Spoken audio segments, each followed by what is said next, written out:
Olá, minha irmã e minha irmã, eu sou o Padre Marcelo da Diocese de Taubaté. Hoje é dia 8 de agosto de 2022.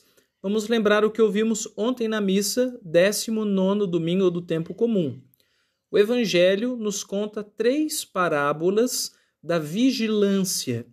Jesus, em outra passagem, vai dizer: vigiai e orai sem cessar. Vamos meditar sobre o que significa a vigilância, que consiste, inclusive, numa atitude essencial para a vida espiritual. Bora refletir.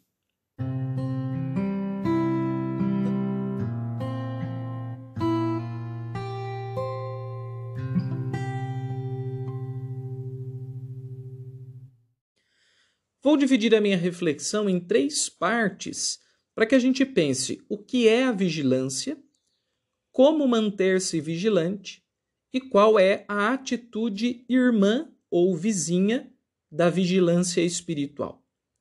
Primeiro ponto, o que é a vigilância? Nós podemos dizer que ela é muito próxima, se não é a mesma coisa, que uma atitude de esperança. A vigilância é a esperança em ato, é a esperança acontecendo. Nós sabemos que a vida do cristão ela é sustentada por um tripé que nós chamamos de virtudes teologais, ou virtudes que nos aproximam de Deus, que a gente recebe como dom no nosso batismo, que são a fé, a esperança e a caridade. Se nós fôssemos definir o que é vigilância, então eu a definiria dizendo que ela é uma esperança em ato.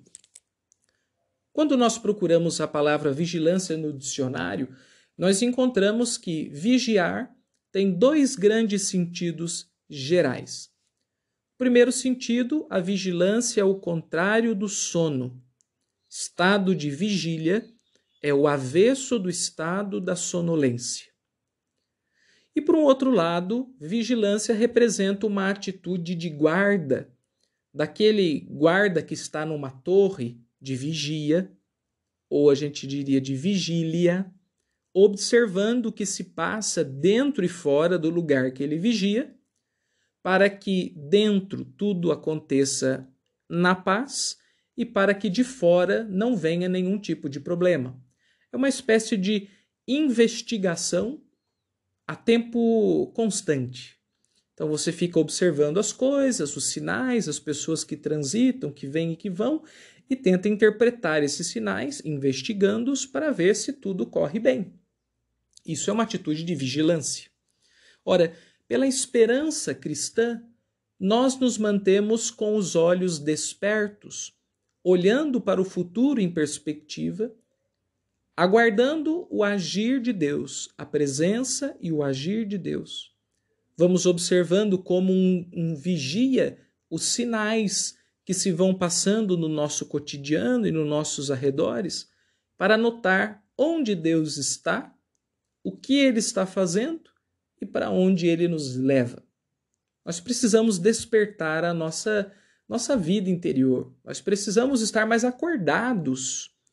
Quantos são os ambientes que, desde uma participação da missa até a nossa vida cotidiana, que nos revelam que nós estamos dormentes, semi-mortos, como zumbis, caminhamos desalmados. Parece que uma parte de nós não foi ativada, despertada.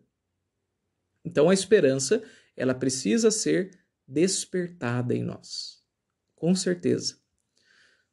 E isso nos fará mais vigilantes, atentos, perceptivos, abertos ao mundo e a Deus que está presente no nosso mundo humano, que Ele mesmo criou, que Ele permeou da sua graça e no qual Ele realiza a sua obra de salvação. O mundo não é o contrário de Deus. O mundo é o nosso lugar de encontro com Deus. Por isso a vigilância é fundamental para bem viver no mundo que Deus nos deu como casa. Porém, a vigilância precisa ser sustentada. Às vezes nós, abre aspas, dormimos na nossa vida espiritual. Vemos, por exemplo, quando Jesus chama Pedro, Tiago e João e os leva para o Horto das Oliveiras quando ele estava se preparando para a cruz. E enquanto Jesus rezava, os 3 que deveriam estar rezando com ele dormiram. E Jesus falou para eles: não sois capazes de vigiar sequer 1 hora comigo? Aí está, então é preciso descobrir um jeito de não titubear ou de lidar com a nossa inconstância na vigilância. E daí entra a outra virtude teologal, que é a fé. A fé alimenta a esperança. A fé nos mantém atentos e pacientes na atenção. A fé nos deixa de pé, de pé. Basta a gente olhar, por exemplo, perto das pessoas que a gente conhece, nossos amigos, povo das nossas comunidades e, sobretudo, os idosos. Vamos lembrar dos nossos avós, nossos bisavós, ou daquelas grandes senhoras e senhores que estão nas nossas paróquias, movimentos e grupos e que são referências de fé para nós. Essas pessoas, às vezes, levaram uma vida tão difícil, tão dura, de tanto sofrimento, com tanta privação, e ainda assim são pessoas que conseguem permanecer em pé. Elas conseguem sorrir, mesmo com tanto sofrimento, conseguem encontrar algum sentido, mesmo com tanta escuridão, conseguem nos trazer um pouco de paz, mesmo elas tendo vivido tantas tribulações. Por que esses idosos conseguem essas coisas que para nós mais novos são extraordinárias, são escandalosas, eu diria assim? Porque eles têm a fé que os mantém em pé.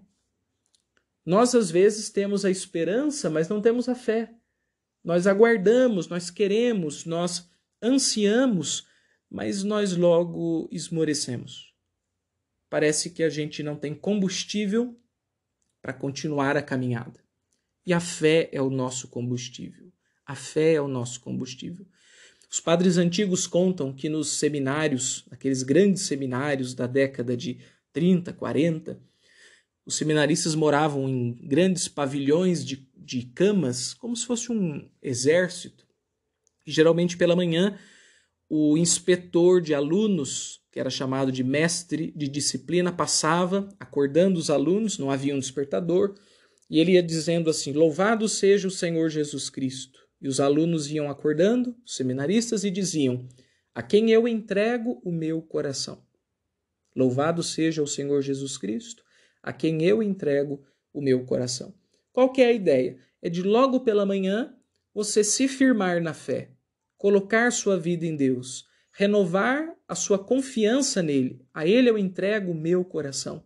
E por isso você injeta combustível no seu dia. Você mantém a sua vigilância desperta. Você consegue seguir em frente. Você cai, mas você levanta. Você titubeia, mas permanece de pé. A fé é o alimento da vigilância.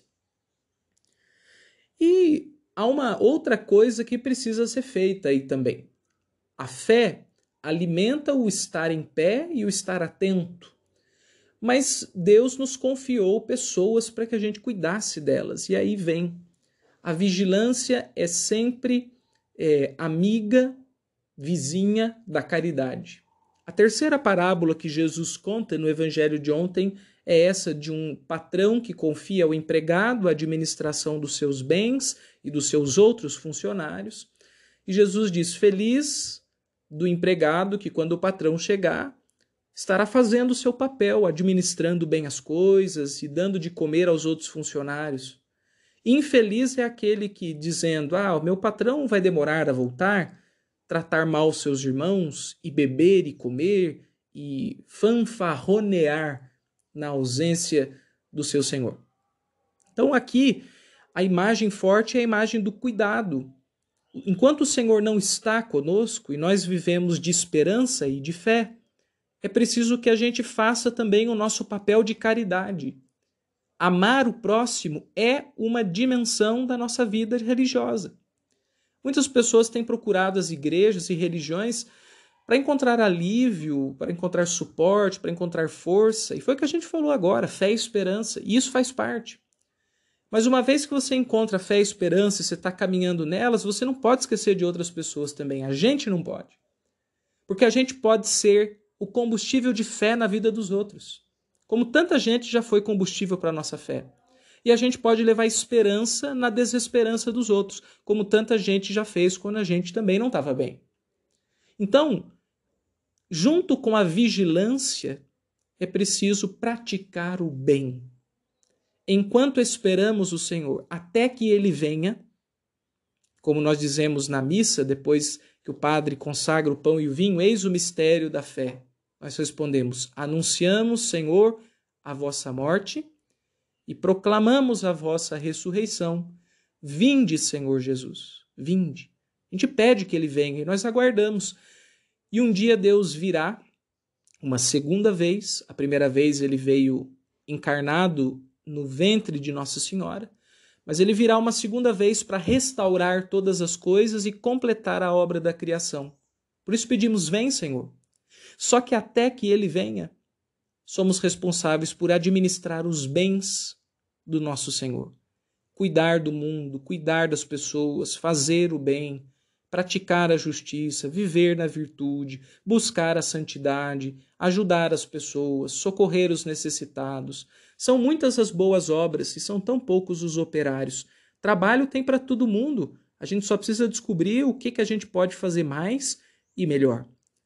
Mas não faz parte da proposta cristã viver esperando sem nada fazer. Isso seria só expectativa. A esperança cristã é operativa. Enquanto esperamos, nós amamos.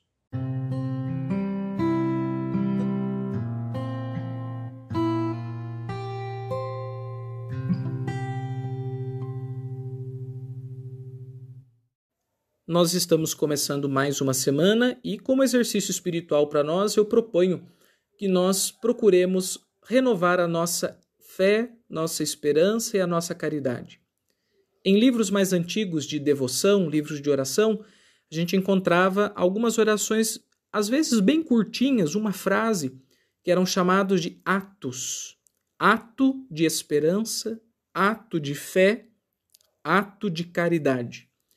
O que consistia? Consistia numa frase ou num texto breve, forte, que eu devo rezar com todo o fervor do meu coração, pedindo a Deus que renove em mim aquela virtude teologal. Por exemplo, quando a gente reza aquele versículo bíblico, meu Senhor e meu Deus, eu creio, mas aumenta a minha fé. O que é isso? Isso é um ato de fé. Ou quando eu digo para Deus algo do tipo assim, esperando esperei no Senhor, é um outro texto bíblico. Ou então, no Senhor eu ponho a minha esperança. Quando eu digo isso com o coração, eu estou renovando a minha esperança. Isso é um ato de esperança. E quando eu digo a Deus, meu Senhor, faz-me amar. Ou então, Senhor, ama os teus por meio de minhas obras. O que eu estou dizendo? Estou dando para Deus a minha vida e dizendo, Senhor, eu quero amar as pessoas como o Senhor me pede, então renova o meu amor e ama em mim. Isso é um ato de caridade. Então eu convido que durante essa semana você faça atos de fé, de esperança e de caridade. Você não precisa nem procurar em livro, na internet, em nada, você pode você mesmo criar o seu. Qualquer frase que você disser com o coração, ou para a fé, ou para a esperança e para a caridade, já pode ser um ato de fé, de esperança e de caridade. Uma boa semana para você, com muita força, com muita fé, com muita vigilância, e até semana que vem com mais um Ontem na Missa. Deus abençoe. Até logo, pessoal.